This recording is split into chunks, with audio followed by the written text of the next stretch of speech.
Hi மக்களே, I've got a business idea for all of you. It literally works with everyone.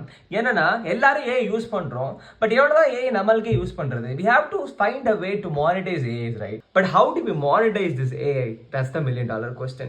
இப்போலாங்க website ஆப்ல ரொம்ப ஈஸியா create பண்ண முடியும் நம்மளால. Show you some of the few products I use. I just type a prompt. Bottle water விக்கிறதுக்கு ஒரு website create பண்ணேன்னா 10 நிமிஷத்துல கிரியேட் பண்ணி கொடுத்துரும். Let me show you some literally emergent lovable base 44 Claude இந்த 4 ஆப் இருக்கு. இதை வச்சு நான் அப்புறம் காசு பார்க்கறத நீங்க கேட்கலாம். It's very simple. என்ன பண்ணுங்க, ஸ்டெப் 1 கூகுள் மேப்ஸ் ஓபன் பண்ணுங்க.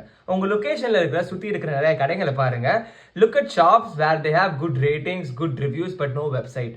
அப்ப என்ன பண்ண, அந்த ஷாப்போட டீடைல்ஸ் காப்பி பண்ணி இந்த 4 ஆப்ல 5 ஆப்ல சும்மா பேஸ்ட் பண்ணி இதுக்கு ஒரு வெப்சைட் கிரியேட் பண்ணி போடுங்க. அதுவே ஒரு fully fledge super website create பண்ணி கொடுத்துரும். கொஞ்சம் டிங்கரிங் பண்ணிக்கலாம் நீங்க. அதுக்கும் நீங்க சும்மா இதை மாத்தி டிங்கரிங் பண்ணா போதும். அந்த வெப்சைட் எடுத்து அவங்கிட்ட போய் இந்த உன் கம்பெனிக்கு இதான் வெப்சைட், உன்னோட ஷாப்புக்கு இதான் வெப்சைட் பாரு, இதனால நிறைய சேல்ஸ் வரும் அப்படின்னு சொல்லுங்க. அவனுக்கு பிடிச்சா வாங்கட்டும். 10ல் ஒருத்தன் வாங்குவான். வாங்கினா சார்ஜ் பண்ணுங்க $100 $200 சிம்பிள். ஆனா நீங்க செலவு பண்ணது ஒண்ணுமே இல்லை. ஸோ இது வந்து நான் ஒரு கம்பெனிங்க, நான் இதே ப்ராசஸ்ல தான் பண்ணேன். நல்ல கம்பெனி, ஆனா இதுக்கு வந்து வெப்சைட்டே இல்லை. ஸோ ஃபுல்லி ஃபிளெஜ்டு கிளாட்ல தாங்க இது வந்து திஸ் இஸ் பெர்ப்ளெக்சிட்டி AI தான். அதில் பண்ண சூப்பராக வந்துருச்சு. And I sold them. So இன்னும் என்ன வெயிட் பண்ணிட்டு இருக்கீங்க? கமெண்ட் பண்ணுங்க. ப்ராம்ப்ட் வெப்சைட் ஏதாச்சும் கமெண்ட் பண்ணுங்க, நான் உங்களுக்கு அனுப்பிச்சி விட்றேன். பாய்.